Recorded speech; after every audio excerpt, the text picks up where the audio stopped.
کہ ان کے اگلے دانت توڑ دیے جائیں تاکہ وہ دوبارہ نبی کریم صلی اللہ علیہ وسلم کے خلاف نہ بول سکے. مگر نبی کریم صلی اللہ علیہ وسلم نے انکار کر دیا. آپ نے بدلہ لینے کو فیصلے پر غالب نہیں آنے دیا. آپ نے غصے کو مستقبل کی بھلائی ختم نہیں کرنے دی. بعد میں جب یہ صحابی اسلام لائے تو اسی زبان سے انہوں نے دین کا دفاع کیا، دین کو پیش کیا، مکے میں بغاوت کو روکا، لوگوں کے دل مضبوط کیے. اب آپ اپنے دل سے پوچھیں، اگر نبی کریم صلی اللہ علیہ وسلم صرف غصے سے جواب دیتے تو کیا تاریخ یہ خوشنما تبدیلی دیکھ پاتی؟ کیا وہی مخالف ساتھی بنتا؟ کیا وہی زبان حق کی آواز بنتی؟ اور صرف سہیل رضی اللہ تعالیٰ عنہ ہی نہیں، اسلام کے کئی سخت مخالف بلکہ بدترین مخالف بعد میں اس کے سچے مددگار مبلغ بنے. وہ صرف بحث سے نہیں بدلے بلکہ نبی صلی اللہ علیہ وسلم اور صحابہ کرام کے اخلاق، صبر اور حکمت سے بدلے. آج بھی ہم یہی حقیقت دیکھتے ہیں. کئی سال بہت سے مسلمانوں نے مغرب کو صرف جنگوں اور سیاست کی نظر سے دیکھا، مگر انہی معاشروں سے غزہ میں ظلم کے خلاف مضبوط ترین آوازیں اٹھی. انہی ملکوں سے لوگوں نے مہاجرین کے لیے اپنے گھر کھولے. انہی جگہوں سے کچھ لوگوں نے انصاف کا ساتھ دیا جب دوسرے خاموش تھے. حال ہی میں ایک ہالی ووڈ اداکارہ نے انٹرویو میں انشاءاللہ کہا تو بہت لوگوں نے خوش ہو کر اس کی تعریف کی، اس کو قرآن کریم کا تحفہ دیا. لیکن اگر کل یہی اداکارہ یا ایسا کوئی شخص مسلمانوں پر تنقید کرے تو کیا وہ فوراً دشمن بن جائے گا یا بن جائے گی؟ کیا یہ انصاف ہے؟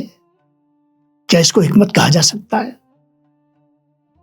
وطن عزیز بھارت میں بھی بابا قوم مہاتما گاندھی کے زمانے سے آج تک فلسطین کے حق میں، کہنا چاہیے فلسطین کی آزاد ریاست کے قیام کے حق میں کئی بار حمایت دیکھی گئی ہے. ترکی میں زلزلے کے بعد بھارت امداد بھیجنے والا سب سے پہلا ملک تھا. آج بھارت متحدہ عرب امارات میں بیرونی سرمایہ کاری کرنے والے بڑے ملکوں میں شامل ہے. پھر بھی اگر معاشرے کے حصے سے دشمنی آئے تو بہت سے دل سب سے نفرت کرنے لگتے ہیں. ہم چند لوگوں کے عمل سے سب کے بارے میں فیصلہ کیوں کر لیتے ہیں؟ بات جتنی ہو اس کو اتنا ہی دائرے میں رکھا جانا چاہیے اور سمجھا جانا چاہیے اور اتنی ہی تعبیر اس کے حساب سے نکالنی چاہیے. آج بہت سے مسلمان ایسا مواد دیکھتے ہیں جو غصہ، نفرت اور مخالفت پر بنا ہوتا ہے. کچھ چیلنجز لوگوں کے غصے سے بڑھتے ہیں. لوگ روزانہ جھگڑے سننے واپس آتے ہیں. گھنٹوں ہم ان لوگوں کو دیکھتے ہیں جنہیں ناپسند کرتے ہیں، مگر چند منٹ بھی یہ سیکھنے میں نہیں لگتے کہ ہمارا دین، ہمارا عقیدہ، ہمارے رسول کی سیرت مخالفین سے کیسے پیش آنے کو کہتے ہیں. کیا یہ بھی نفرت کی ایک شکل نہیں؟ اور اگر ہے تو پھر یہ اس نفرت سے کتنی مختلف ہے جس کی ہم مخالفت کرتے ہیں. کیا ہم اصل دشمن کو سمجھنے میں غلطی کر بیٹھے؟ کبھی جو دشمنی لگتی ہے وہ ایک موقع بھی ہوتی ہے اور ایک موقع بھی دیتی ہے. سننے کا موقع، اعتراض سمجھنے کا موقع، حکمت سے جواب دینے کا موقع، مشترک بات تلاش کرنے کا موقع. یہی ان نیک لوگوں کا راستہ تھا جن پر ہم فخر کرتے ہیں. سچ یہ ہے کہ ہم میں سے بہت لوگ اسلام کا جشن کہیں زیادہ مناتے ہیں مگر اس سے پڑھتے کم ہیں.